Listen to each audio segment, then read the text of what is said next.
Alors aujourd'hui, le but est de vous montrer comment s'habiller quand on fait 1m68, qu'on est un mec et qu'on fait 1m68. Alors évidemment, vous pourriez me dire qu'1m68, c'est pas très grand pour une taille d'un homme, mais bon, c'est une réalité. Alors le but, évidemment, est de vous prouver qu'en faisant 1m68, on peut avoir justement même ce côté élancé.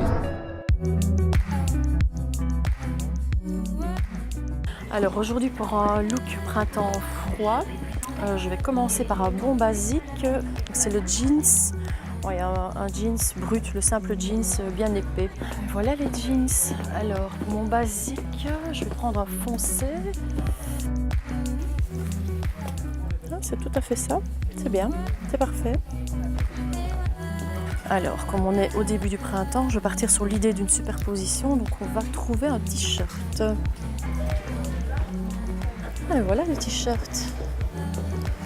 Tout simple, mais c'est bien. Comme première couche, c'est impeccable. Voilà, fine rayure verticale. Et voilà, avec les fines rayures, le t-shirt, superposition, c'est léger, c'est frais. Oui, ça fonctionne. Voilà une veste qui ferait l'affaire. La couleur est topissime. Une veste impeccable pour le petit côté peps de la tenue. Voilà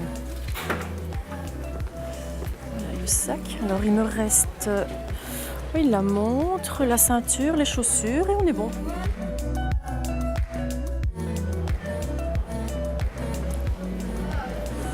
C'est sympa ça. Avec le look, ça fonctionne. Alors évidemment, je vous propose de découvrir notre modèle du jour. Alors Sabine, donc la condition était d'avoir un modèle qui fait voilà, 1m68, 1m70, en l'occurrence, ici, notre modèle fait 1m68, de créer un look qui va justement lui donner ce côté élancé. Alors, c'est vous, conseillère en images, qui allez un petit peu m'expliquer le pourquoi, le comment arriver justement à cette fin qu'est de paraître un petit peu plus grand. Alors, je vous écoute d'abord par rapport aux couleurs. Par rapport aux couleurs, en fait, pour donner ce côté élancé, on démarre toujours du plus foncé, du bas, vers le plus clair en haut, ce qui donne vraiment un côté élancé. On ne casse pas, on ne coupe pas la silhouette avec une teinte claire. Donc ici, on a un ton sur ton. Donc une ceinture, je vais dire beige ou bleu ciel, ne pouvait pas fonctionner. On essaie au maximum d'avoir un ton sur ton. Donc le fait d'avoir cette écharpe justement dans toute sa longueur va donner ce côté élancé. Tout à fait, oui. Sinon, on aurait, en mettant l'écharpe comme ceci par exemple, on va mettre l'accent sur la carrure, ou là, si le thème était de mettre la carrure en avant, là voilà. D'accord. Donc là, on est dans un look printemps froid, donc il ne fait pas encore très chaud. Donc là, j'ai joué aussi sur la superposition. Donc là, on a un t-shirt, on a la chemise, et alors, évidemment, le petit gilet qui est fin, mais bon, ça va apporter de la chaleur. Voilà, alors la chaussure. Est-ce qu'il serait de bon ton de porter une chaussure avec quelque part quelque chose de compensé, de manière à donner de la hauteur? Tout à fait. On essaiera toujours de garder la chaussure dans la même teinte pour donner ce côté longiligne. Pourquoi du blanc? Si on avait mis du bleu marine, par exemple.